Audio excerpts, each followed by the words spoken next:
The movie begins by introducing us to the young protagonist, Vesper, who lives in a dystopian world sharply divided between the privileged elites and the struggling masses. The elite reside in secure, enclosed cities known as citadels, while the rest of humanity faces the challenges of survival in harsh conditions. In this world, the key to sustenance is unique seeds provided by the citadels. These seeds are genetically coded to yield just a single harvest, ensuring a constant dependency on the citadels for more. Vesper, amidst her struggle for survival in this harsh environment, shares her existence with her paralyzed father, Darius, a former army serviceman. Ingeniously, Darius's consciousness has been transferred into a drone, enabling him to accompany and communicate with his daughter as she navigates their dangerous world. Vesper is not only resourceful and brave, venturing out daily to forage, but she also possesses a keen understanding of biology and biohacking.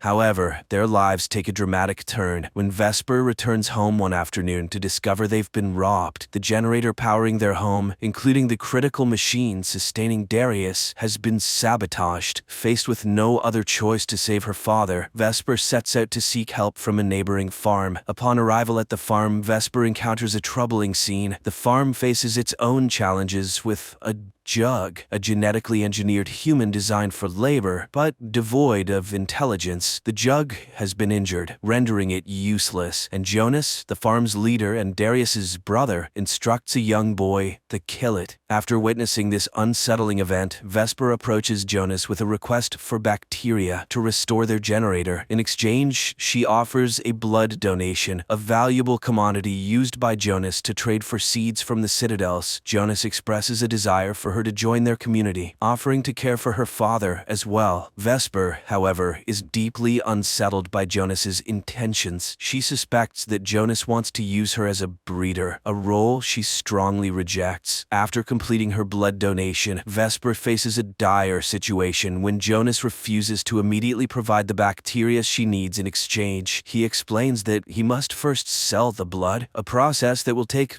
several days, time her father Darius does not have. In desperation and anger, Vesper attempts to reclaim her blood, only to be caught and forcefully expelled from the farm by Jonas. Undeterred, Vesper returns to the farm, exploiting a secret entry point known only to her. Vesper stealthily enters Jonas's lab and retrieves the bacteria she is owed. While there, she also manages to take some seeds acquired from the citadel. As Vesper heads home, she promptly repairs the generator and begins experimenting with the stolen seeds, hoping to unlock their fertility. In the forest, Vesper stumbles upon Camellia, a woman from the citadel, lying unconscious yet alive, with plants feeding off of her. Vesper acts quickly, clearing the plants and bringing Camellia back to their home, where she treats her wounds. Camellia then reveals that she was in the crashed glider Vesper had seen and is now desperately searching for her father, who is with her. Although not fully recovered, Camellia promises a reward for their help. Vesper agrees to assist in the search, despite Darius's objections. The following morning, Vesper sets out on her mission and soon locates the crashed glider, finding Camellia's father Elias inside. However, she's not alone in this discovery. Jonas and a group of survivalists also converge on the crash site. Jonas, cold and indifferent to Elias's pleas, decides to end his life simply because he is from the citadel. When Vesper attempts to intervene, Jonas dismissively shoves her aside. He also uncovers a woman's scarf in the glider, deducing that another passenger, Camellia, needs to be found. Back home, Darius suggests informing the citadel of the situation before Camellia takes any drastic action or Jonas finds her. However, the only way to communicate with the citadel is through a transceiver located at Jonas's house. Vesper reluctantly agrees to the plan, lying to Camellia that her search was fruitless, but promising to continue the next day. After a while, Camellia earns Vesper's trust. Vesper then decides to reveal her secret greenhouse. This greenhouse is a testament to Vesper's ingenuity, housing a variety of bioengineered plants, each with unique abilities and characteristics. Vesper takes pride in her creations, but still hopes to develop a plant capable of producing edible seeds. While Vesper tends to her plants, Darius quietly confides in Camellia. He admits he knows they can never gain access to a citadel, but implores her to be kind, as Vesper's dream of reaching the citadel means everything to her. Later, Vesper questions why they are excluded from from the Citadel, to which Camellia explains the leadership's fear of resource scarcity. Vesper suggests they could take on the worst jobs, but Camellia points out the Citadel's preference for control. Unlike humans, the genetically engineered laborers, or jugs, don't resist. That evening, they share a musical moment, with Vesper singing while Camellia plays her mother's old instrument. The next day, Vesper once again sneaks into Jonas's house to use the transceiver. This time, however, Jonas spots Darius's drone and seizes it. While pretending to repair the drone, Jonas confronts Vesper about the missing seeds and the unidentified passenger, expressing his hatred for liars, especially within his own family. Vesper, refusing to admit anything, snatches the drone and flees, only to find it can't fly and crashes. In her attempt to recover the drone, Vesper stumbles upon a grim sight: the body of Jonas's assistant, who helped here before, left to die under a tree. Before she can process whether he was killed for aiding her, Jonas's followers apprehend her. They forcefully mark her hand with a seal, symbolizing her as Jonas's property. Distraught and overwhelmed, Vesper returns home, where Camellia immediately offers comfort. Guilt-ridden by her own deceit, Vesper breaks down and confesses to Camellia that Elias is dead. In a moment of stark revelation, Vesper decides to show Camellia the truth by taking her to see her father Elias's body, now tragically floating in the river. The sight overwhelms Camellia, leading to an intense emotional breakdown. She clings desperately to her father in grief, forcing Vesper to intervene and pull her from the river. During this intense moment, Vesper notices an unusual scar on Camellia's back that reacts peculiarly to her touch. This discovery leads to a shocking truth.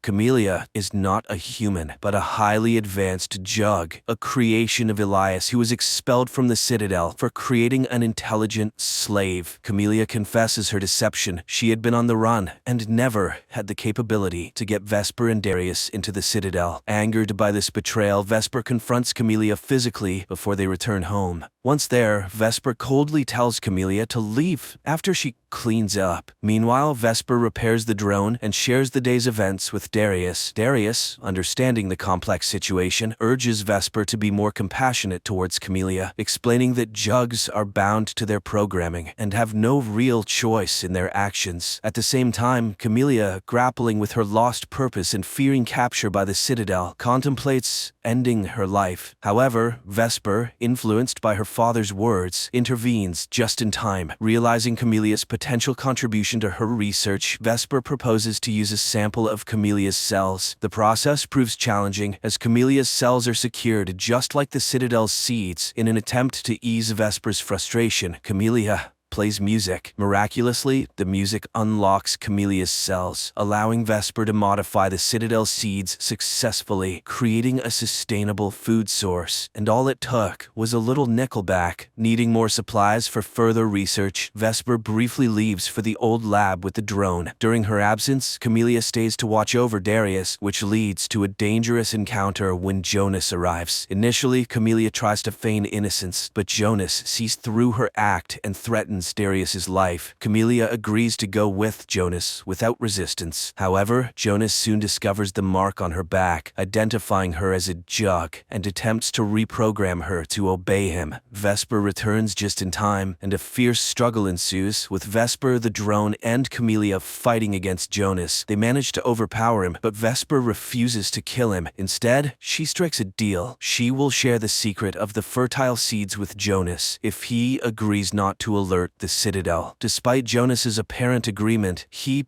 betrays them by contacting the Citadel and revealing Camellia's location. As night falls and Vesper completes her work on the seeds, their moment of triumph is cut short. Darius's drone detects an external threat, signaling the Citadel's approach. A weird organism invades their home, releasing a toxic substance. Darius, with his military background, quickly recognizes the danger and instructs Vesper and Camellia not to breathe until the threat subsides. Camellia, feeling responsible for the imminent danger, offers to surrender herself to protect Vesper and Darius. However, Darius refuses to let her sacrifice herself, knowing the Citadel will pursue Vesper regardless. Instead, he devises a plan to distract the soldiers, giving Vesper and Camellia a chance to escape. Vesper is initially reluctant to leave her father behind in the face of the impending threat from the Citadel's soldiers. However, Darius persuades her to take cover nearby, assuring her that he will handle the situation. He plans to tell the soldiers that there is no Jug present, drawing on his experience as a former army man to communicate effectively with them. As the soldiers approach, their first stop is Jonas's farm, where they eliminate him and his group. Meanwhile, Vesper and Camellia take painstaking efforts to make Darius's home appear abandoned. They cover everything up and take the valuable unlocked seeds with them as they hide in the forest. Unbeknownst to Vesper, her father's actual plan is to sacrifice himself by self-destructing the drone, hoping to take the soldiers down with him. From their hiding spot in the forest, Vesper witnesses the explosion and, driven by desperation, tries to rush back to aid her father. Camellia, recognizing the danger of this action, stops her, reminding her that it's too late to do anything for Darius. Their situation worsens when two soldiers, having survived the explosion, start pursuing them. Vesper leads Camellia through a swamp, aware that it is filled with dangerous plants that could potentially eliminate their pursuers. Their tactic proves effective as the first soldier falls victim to one of these lethal plants. The second soldier, however, learns from his comrade's fate and cautiously avoids the same trap. Vesper and Camellia, in an attempt to remain undetected, crawl on their knees and hide behind bushes. Unfortunately, another plant betrays their position with a noise, alerting the soldier to their location. Facing imminent danger, Vesper and Camellia decide to take the offensive. They attack the soldier, seize his weapon, and manage to force him into the deadly plant's trapping zone, resulting in his death. The distant sound of approaching gliders signals more danger. Realizing that the Citadel will never cease their pursuit as long as she is with Vesper, Camellia makes a difficult decision. She understands that Vesper and the precious seeds will always be in danger as long as she remains. Despite Vesper's protests, Camellia gently puts her to sleep and conceals her under fallen leaves before surrendering